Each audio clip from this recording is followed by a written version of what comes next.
যদি কোনো দুঃখী মানুষের মনে হাসি আসে আর তার কারণটা যদি আপনি হন, তাহলে আপনি বুঝে নেবেন আপনি কতটা এই পৃথিবীর একজন গুরুত্বপূর্ণ মানুষ। সত্যিই মহান তো সেই সব মানুষ যারা নিজেরা সব হারিয়ে অন্যদের খুশি রাখে। মানুষ সবচেয়ে বেশি চিন্তা তখনই করে যখন সে নিজের জন্য কম এবং অন্যের জন্য বেশি ভাবে। কান্না সাধারণত সেই করায় যে বলে তোমার হাসি মুখটি ভীষণ সুন্দর লাগে। অলসতা থেকে সাবধান থাকবেন, কারণ আপনি একে আজকের দিন দিলে সে আপনার কাছ থেকে কালকের দিনটাও চুরি করে নেবে।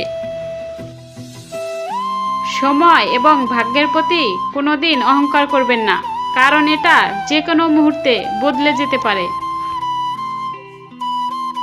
মিথ্যে কতটা আজব, তাই না? অন্যকে বললে ভালো লাগে, কিন্তু নিজেকে বললে রাগ হয়।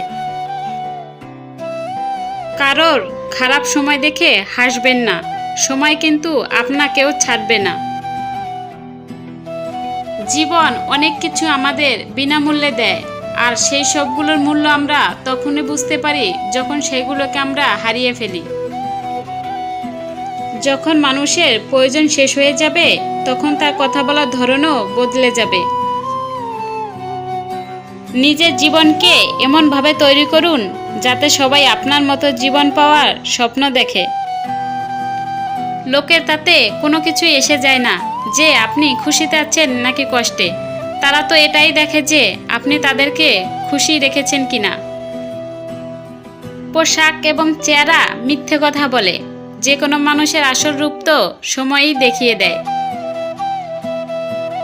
যদি আপনার মনে শান্তি না থাকে, তাহলে আপনাকে পৃথিবীর কোনো কিছুই খুশি দিতে পারবে না।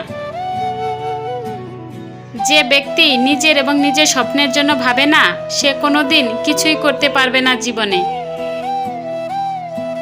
হাজারটা স্বপ্ন ভেঙে যাওয়ার পরই একটা সকাল হয়। বিশ্বাস করুন, যদি আপনার স্বপ্ন বারবার ভেঙে যায়, তাহলে সকাল আপনার খুব কাছাকাছিই আছে। কারো মনে কষ্ট দেওয়ার মতো কথা কোনোদিনই বলবেন না, কারণ সময় তো চলে যাবে, কিন্তু কথা সর্বদাই মনে থাকবে। সৌন্দর্য অনেক সস্তা, কিন্তু চরিত্র অনেক মূল্যবান। তাই সৌন্দর্যের প্রতি বেশি আকৃষ্ট না হয়ে চরিত্রের প্রতি বেশি আকৃষ্ট হন। কারোর চুপ থাকার চেয়ে বড় কোনো জবাব হয় না, আর ক্ষমা করার চেয়ে বড় কোনো শাস্তি হয় না। ভিডিওটি ভালো লাগলে একটি লাইক দিয়ে চ্যানেলটি সাবস্ক্রাইব করে দিবেন।